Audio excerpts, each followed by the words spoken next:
Wat hapadeng kajing pentut jong kamariang, ki pat riunget Kristan Katolik na keleng ki parish bat ki Balang Shnong paper, ki latut syakasngi Rakhe buram Jubilee Ksiar ka Balang Shnong Umran dairi, ka Balalong haka arpusan terik urempang arhajar arpusa.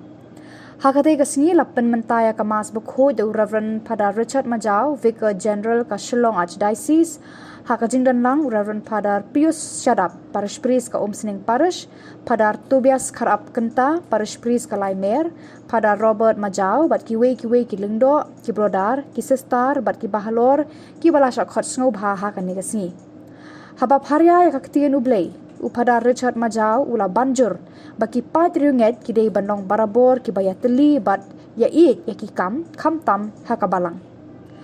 La pensyit pensngan ya ki pat riunget deka choir ka Umran dairi ka balarwai sngotenan bat penpar nyang kriat ya ki pat ba da ki sur bas yang jongki.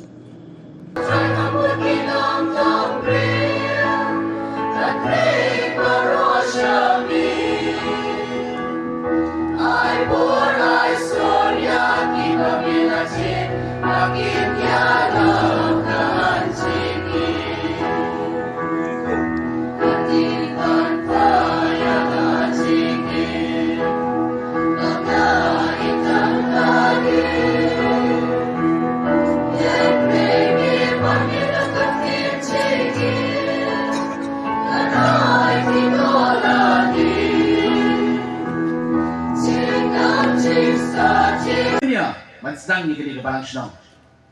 Habis sedang ni ke mas ikut nila play ya ke keteng joki. Kita nak play joki beranda nak play juni. Nasi jiwa play ke bar mana ilang ke saki. Jom kata ke jing sedang ya ke Balang hanne po Umran dari. Kita beruk ke Balang ke Shua juni. Kita ke Balang Shnong kita cross sispa. Kita ke Balang sudah dap sispa.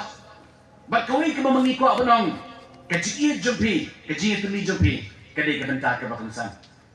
Bat habang ilaong iki, habang ilaong pelong jing duai, haki tiki yeng mani, kilaong ini kata kau kentien.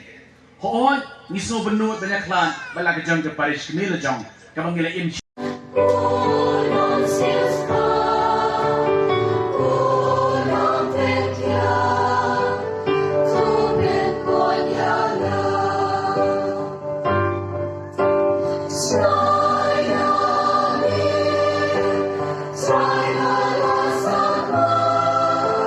Snow.